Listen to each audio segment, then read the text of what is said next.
Welcome, Casselberry. It is now time to have a casual conversation for the beneficial good of our community. The show you are about to listen to is called What's Up, Casselberry? And now it is my absolute pleasure to introduce to you your hosts, Andy and Drew, along with producer Robin.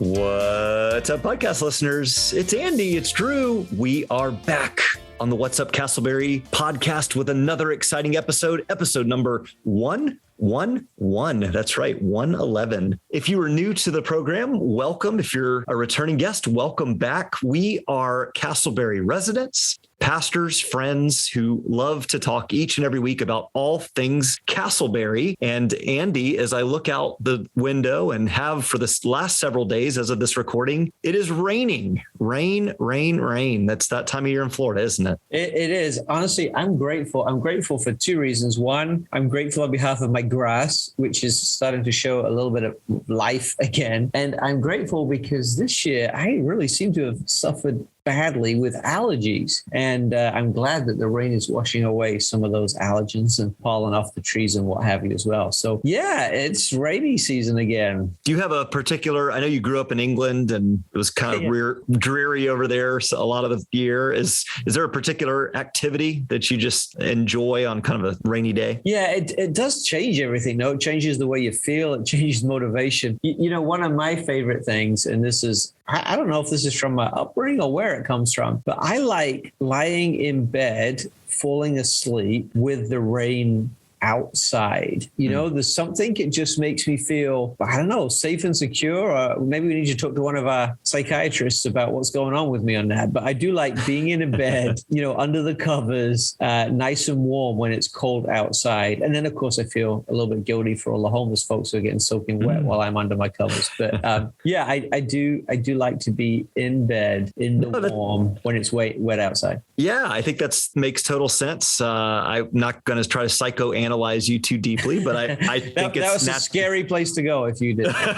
Go and say, but no, I think it's natural that in a world that has so much uncertainty and brokenness at times that it's nice to have the security, a warm bed, no doubt. I really like hanging out on the back porch and just kind of watching the rain, listening to the rain, kind of hitting off the roof there. My son, he knows that I will throw a tennis ball up on our back screen porch and cause the raindrops to fall on his head. So whenever it rains, he wants to go outside and he just says, splash, splash. He wants me to splash him. Yeah, well, next time that happens, call me over because I'd like to get splashed too. That's like a fun kid game. Sure, of course. Well, you know, I mentioned my son and he is very much loved. Your kids are amazing on this thing we call life. And we mention regularly on the program. And listeners, as being two dads, it's now time for Dad Joke of the Week. You got some dad jokes or Doug jokes? I do have some Doug jokes. In fact, just as we've been recording, I have received some Doug jokes, and I probably just need to glance over them before I read them out loud. Okay. Just to make sure they're podcast appropriate. That would be a joke if you read something that was like R-rated all of a sudden or something. That's funny. Well, let me while you do that, let me mention a couple jokes I've got from the internet. Here we go. Number one, Andy, why are snails bad at racing? They're sluggish. Sluggish, of course. All right, you saw that answer. You did not see this next one, the punchline here. What was the child who would not take a nap guilty of? I don't know, Drew. I mean, I could hazard a guess, but I don't want to steal your thunder. So what was the child who wouldn't take a nap guilty of? They were guilty of resisting arrest. Resisting arrest. Okay, the two Doug jokes. You ready? I do have a lot to choose from. But Doug, I just want you to know I'm being selective on these now. First of all, my bank app is always giving me positive feedback whenever I open it. Every time I log in, it tells me that my balance is outstanding. Oh, there you go. Nice. Yeah. We did a bank joke last week. I love it. You know, all my calendar is on my phone and my computer. But, you know, for a long time, I did keep a paper calendar. And I believe that you keep a paper calendar, correct? That's correct. I do. Well, I'm just a little bit concerned that the days are numbered on your calendar. There you go. There you have it. The jokes of the week. Listener, we know you love those. I'm just going to put it out there. Listener, if you have a hilarious, cheesy, corny dad joke that you'd want aired on the podcast, send it to us. Let us know. We'd love to hear from you. Well, hey, one of the big things we're about on this podcast is sharing about all the great things happening in our city. And so for our Casselberry in the News segment, we wanted to highlight some events regarding the art in the city of Casselberry. This past Friday, there were a couple different art events going on at the monthly Casselberry food truck rally located there on Lake Concord, 1792. First, there was a Moving Forward exhibit, which is the women's artist group of Casselberry and Seminole County. And then they also had a exhibit called Experience Contemporary. And so this is great. We had Sharon Hunt and Ken Harris on the podcast recently talking about all things Casselberry art. And they were highlighting the fact that there were a couple of exhibits going on in our city. Andy, what does that mean for the community as a whole, just having local artists share their art with the city? Yeah, I think it's great. I think it brings some culture. I think it brings some creativity. It allows people to express themselves. And those traits are all part of living in a full and vibrant community. I wasn't able to go last Friday, but I was especially pleased to see that they have the Women Artists Group exhibition. This past week, we celebrated National Women's Day. And I know we've spoken about this a lot, Drew, that our life wouldn't work well without the women in our life. So thank you to them. We know as well that our podcast wouldn't work well without a very special woman, Robin. So thank you to Robin. And it's just been really good to be able to celebrate women over the last few days. And I love the fact that they were celebrated for their creativity and their art at this special exhibit. Absolutely. Couldn't agree more. Well said. And listener, if you have not had the chance, please check out the Casselberry Art House there right in Lake Concord. And of course, the monthly food trucks, the second Friday of every month. It's a great way to get a feel for our city. Speaking of amazing, exceptional women, we are going to take a break and hear from Dr. Chloe with a mental health check-in.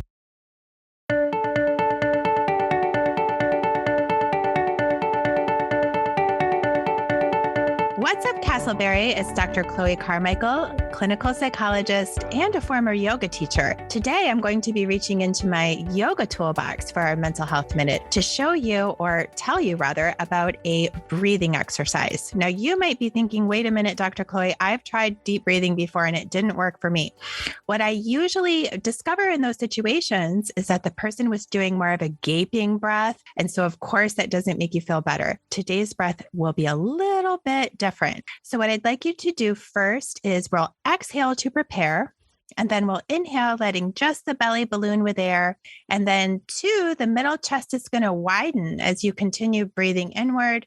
And then 3, your upper chest will actually rise vertically as you continue that inhalation all the way up to the top. Now hold for just a moment at the top of the inhale, and then exhale just the upper chest, 2, the middle chest, and then 3, the belly empties completely. We can try it one more time together. Inhale, the belly balloons with air.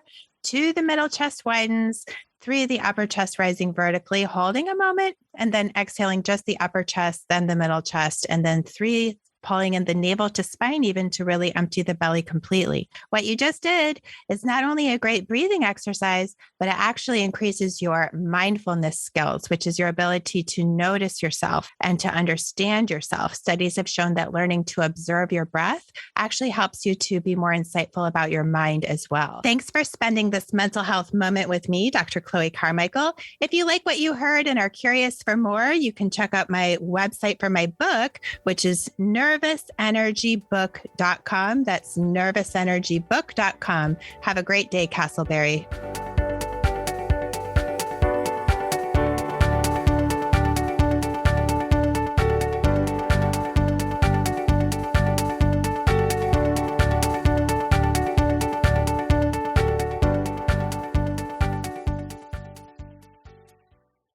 I want to tell you about our friends at Full Circle Real Estate and Management. Lynn Brecken is a dear friend of Andy and I's, and Lynn has been involved in the Casselberry community for many years. Lynn serves on the board as the treasurer for the Chamber of Commerce here in Casselberry. And professionally, her and her team at Full Circle Real Estate and Management work with buyers, sellers, and investors. They offer a full range of management services. So if you're looking to buy a home, sell a home, or have them perhaps help you manage the sale or purchase of a home, please reach out to Lynn and her team. Their website is myfullcirclerealestate.com.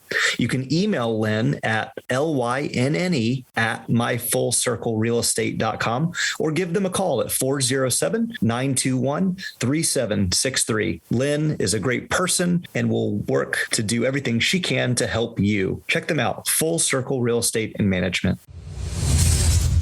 Welcome back to the show. It's that time again where I interview someone who is influential, working hard, prominent within our community. And our guest is relatively new to the community. He's new to us. We only met him last week when he introduced himself with a great burst of humor that maybe we'll discuss a little bit later. But welcome to the show, Jonathan Alvarez. Thank you, Andy, for having me. I really appreciate it. Thank you both. It's an honor to be on this podcast, and I've been looking forward to it all week. Well, I hope we don't disappoint you because we know how to do that. Jonathan, you don't have to be nice. You don't have to. We're thrilled to have you. It's an honor for us, no doubt. Let's start with some little icebreaker questions, okay? Just to get us all comfortable. First of all, what's your favorite place to eat? In Casselberry, right? Or Seminole County? We would prefer Casselberry, but we realize that Casselberry eateries are somewhat limited, so we'll broaden it to Seminole County.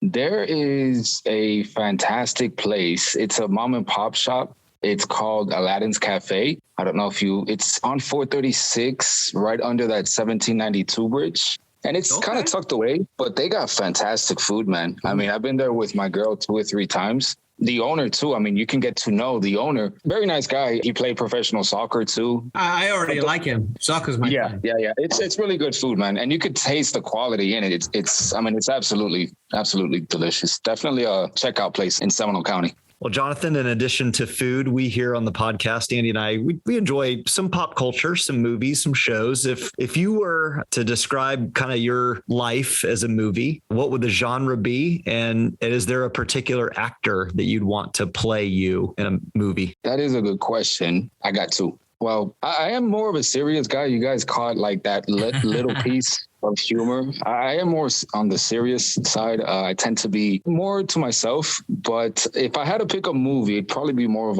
a drama movie. And I'd probably go with my favorite drama. It's called Heat with Al Pacino.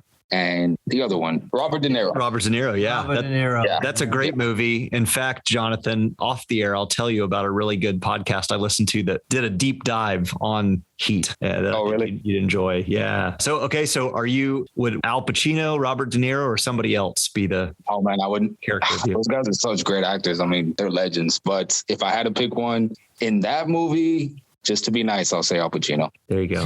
Al. You don't want to make Al Pacino mad. You don't. So that's probably a choice. Yeah, exactly. I mean, on the flip side, I mean, when I am by myself, I'm pretty wacky. You know, when I'm by myself, I'll just talk to myself and just say like weird stuff out loud. So I do like comedies as well. I mean, I like comedies. Those kind of fit into, I guess, my genre. Your profile. Yeah. So let me, final icebreaker question, Jonathan. If you could live your perfect day, what would 3 elements of that day be? Oh, man. Perfect day would be with my family somewhere like in the Caribbean by the beach. I mean, me and my daughters and my girl, I've been with her for like 7 years. Shout out to Mero. Okay. I've been with her for 7 years. My girls, I'm a super daddy's girl. I mean, those are my joys. And I would definitely like to just spend all day with them, not worry about taxes or accounting or bookkeeping or payroll. Even though I do love it and I'm very motivated to grow the practice that I'm in, there are those days, man, where I just got to call off and just enjoy it with my family. I don't mean to be cliches, but it's true. I like spending time with my daughters. So I would say a perfect day with the family somewhere in the Caribbean by the beach. That would be the perfect day. This is the time of year to do that too. That's fantastic. Hope you get the chance to do that soon, Jonathan. You mentioned your family. You're a father in a long-term committed relationship, businessman as well. I imagine as we've met through the chamber, you desire to see your business thrive and to help people in the Casselberry community. Tell us a little bit about what would a first interaction for potential customers kind of look like when they interact with you?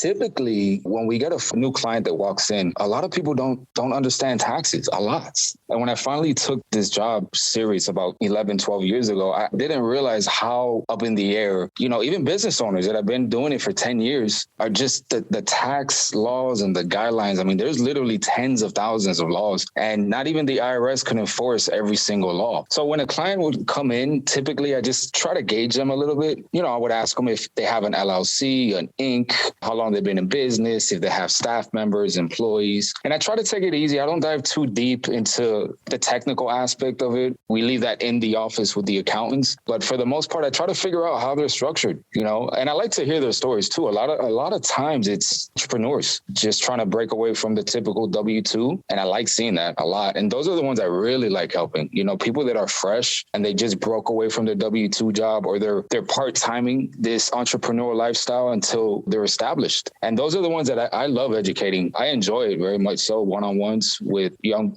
business owners. Well, it's kind of the busy season when it comes to tax world. And as you said, there are kind of people like me who are like dreading it and struggling with it because it's a headache. What was the kind of motivation for you to kind of make this your thing? It took a long time. I mean, my father is the one that established this business to what it is now. And he is, from rags to riches, straight up, the back of a barbershop doing personal taxes, just himself, small, tiny closet room size thing. This was maybe 25 years ago, give or take 30. And to what it is now, as a young kid, I didn't really 13, 10, I didn't really see what he was doing, and now that I'm older and I have kids myself, I really see what he did. If it wasn't for him, I wouldn't have this foundation that I have. I don't have to do what he did to get to where I am at now because he's already created that, thank God. Yeah. We have 14 different locations, 3 here in Central Florida, the rest more down south, Miami, Brickell, Kendall. So that partly was a motivation. And the other one, without a doubt, my kids. So as my kids started getting older, I was working 3 jobs, had no education, I was living with roommates. So I decided to get my ass back into class and get my education, and eventually went to college. I had to start from scratch. I had to do the high school thing, get my high school diploma. And granted, I was already 22 at the time, go to college, got the BA, and it's been nonstop since then. I love the hustle and the grind of it. It's nonstop, especially right now. If I go upstairs right now, there's paper flying everywhere, 20 clients in the lobby. Yeah. So I love it. Tax season, it does get, yes, bearing and tenseful, but I like it. I like all the moving parts about it. Good for you. It sounds like you are very much, in many ways, even though your dad kind of started this business, you are very much a self-made man, kind of forged your own path, Jonathan. And that's a worthwhile endeavor to kind of make your own way, form your own relationships. How long have you been in Seminole County, Casselberry area? Well, tax care has been, in Seminole County for about 10 years. Give or take. And then me, I've pretty much been here, I don't want to say all my life, but I came up from Miami when I was 14 or 15. And then once I came here, I moved to Kissimmee first. That was an interesting time. And then from Kissimmee, we moved to Altamont Springs. We've been here ever since. So what do you enjoy specifically about doing business in Casselberry? What's a highlight of being a part of the Casselberry community? In the beginning, as I mentioned, I'm an isolated person. When it comes to business, I don't mind sitting down one-on-one because I have a plethora of information that I can release to somebody only regarding taxes and accounting and business and things like that. Outside of that world, I'm a little bit uncomfortable, but my motivation drives me to step outside of my comfort zone as I am right now. And I know one of the best ways to promote small business is by helping and being a part of small businesses as well. Mm-hmm. So by helping, promoting, sponsoring, attending, getting to know people, I know that that's what it takes. And even though I'm sure you can tell when I was speaking up there, even though it's extremely outside of my comfort level, my motivation exceeds that. Mm-hmm. And along with, my family and all that kind of stuff, I want to be successful so that they in turn can feel successful as well. I love that motivation. I think that's something certainly we as men who kind of feel the weight of provider, lean into. We want to take care of things. We want to take care of people. And sometimes that means getting outside of our comfort zone to do it. And absolutely, man. You're doing absolutely. I mean, my brother is huge in marketing. I mean, he's a mortgage broker. Shout out Freedom Mortgage. He's a mortgage broker, and part of his description is to bring business in. And he's the one who told me, he's like, Jay, he calls me Little Jay. He's my bigger brother. He's like, Little Jay, dude, you got to get out there, bro. I mean, the only way you're going to grow the old man's business, you got to get yourself out there. You can't stick yourself in a conference room all day for 10 hours. You got to go out and get business. If not, you're going to be, in the same spot here to next year. And I see it with him because he's proof that works. I see it with him. He's all over social media. He brings me to the workshops sometimes. He has to pull me to go because I never want to go to those things. Network events, all that stuff, man. And he has a line of mortgage brokers, companies that want him. He doesn't have to go out looking for work. I mean, he has the pick of the herd. So Johnny, let's kind of, Jonathan, let's help you get out there a little bit. I was at your website. Tax Care does more than just taxes, right? You've got some accounting services, some other businesses kind of under your umbrella. Tell us about those and what are some of the things beyond taxes that you guys do? A lot of folks think that, and it makes sense, right? Tax Care. That was the original name my father came up with when he was just doing taxes. And it carries such a weight in the community that we don't want to change it. I mean, the first time I went to the Casselberry Chamber of Commerce, 3 people walked up to me that I didn't know. And they're like, "You're Daniel's son, aren't you?" And I don't know who these people are. And they're like, "Yeah, I know your dad, Tax Care. He was at the Apopka location 15 years, something like that." Right. So that kind of struck me pretty good. It was a good intro for me. So keeping the name Tax Care is something that we're going to keep it. Right. But yes, we do way more than just taxes. I mean, we do things such as business developments. As I was saying earlier, we help entrepreneurs. We help them structure their business. It's not just about taxes, but you got to structure your stuff right too. If your entity is out of whack, you're going to be paying the IRS, Uncle Sam, way too much money than you need to. You're going to be hurting in your pocket. So you want to make sure that, the business is structured correctly. But yes, we also do payroll. We do sales tax. We incorporate businesses. We do what's called auxiliary services. Which is like paperwork, I guess we can call it, like annual minutes we do. We provide licensing for business owners. So there's a lot that we do, including franchising as well. That's a little bit outside of my scope. It's something more my father can answer, but there's a lot. We do a lot. Definitely. Yeah, sounds like a full range of whatever your business needs are. So listeners, especially thinking about life post-pandemic, maybe there's some that have different careers that they're looking at dipping their toe in the water. Tax Care could really be a vital asset in that work. Jonathan, when you're thinking about your customer, obviously, the token answer is we're available. We want to help anybody. Do you kind of have a picture when you think about who is your ideal customer? Who do you kind of organically, maybe naturally connect with in terms of serving where they're at? Typically, our office for the most part, the team really enjoys educating newbies, I guess you can call them, right? People that are just really wanting to make a business for themselves, and we really enjoy that kind of client. They're so easy to work with, so friendly. Sometimes you get business owners that have been established for years and, they're used to doing things a certain way, and we got to kind of evolve, right, to satisfy the client's needs. And that tends to be a little bit more difficult. We don't mind it. It's just for the question's sake. I mean, if we had to kind of tailor the perfect client, it would be a brand new business owner because it's so easy to educate and kind of guide them in the way they should go instead of somebody else they have a pattern on doing things a certain way. So you want to meet someone just as they're getting started so that you can help them build the structure they need rather than kind of tweak it later on. Jonathan, that makes a whole lot of sense. Time is against us, but I do just want to ask 2 questions. One out of interest, another I think that will be helpful to our listeners. First question, what have you learned so far about the Casselberry community as you are working within it? People are more willing to accept you than I expected. Again, my first day walking into the chamber actually wasn't during a luncheon. It was just me checking out the place. And I forgot her name, but I think she's the treasurer for the Casselberry Chamber of Commerce. Super nice lady. She was very informative. The next day when I came or the next event, the luncheon, everyone was super friendly. I think I might have sat next to Doug the first time.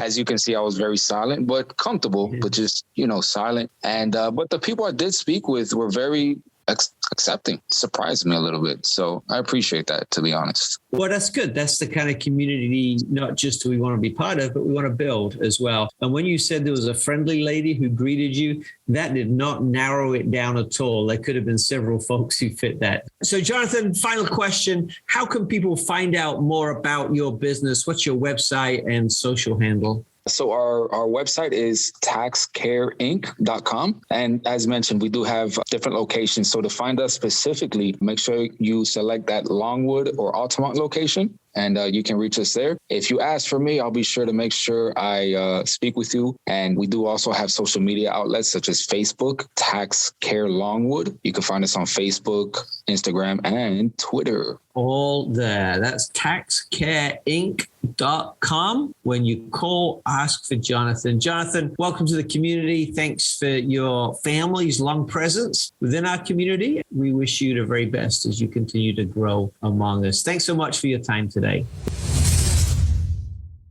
Hey, we really enjoyed having Jonathan Alvarez from Tax Care on our program today. Jonathan, you are clearly a hard worker, a dedicated father, and a good businessman. We're glad that you are in the community of Casselberry. Andy, as we close out another episode, this was a fun one. I enjoyed time with you. Always love hearing an inspirational quote as we conclude another week. Would you share what you have for us today? You bet. And actually, this quote reminds me a little bit of Jonathan as he was sharing some of his story about how he's had to work so hard, to get where he is. And this quote comes from Teddy Roosevelt, who said this: "Believe that you can, and you're halfway there. Believe that you can, and you're halfway there." What he's saying is that so much of our success and our future and our accomplishments actually begins in our mind and our attitude and our internal being. Believe you can, and you're halfway there. If you don't believe you can, you're not even going to get started. So when you begin a project, whether small, whether grand, believe you can. And in doing that, you're already well on the way to success. Fantastic. Thank you, Andy. And thank you, Jonathan. Thank you, producer Robin. And thank you, listener. We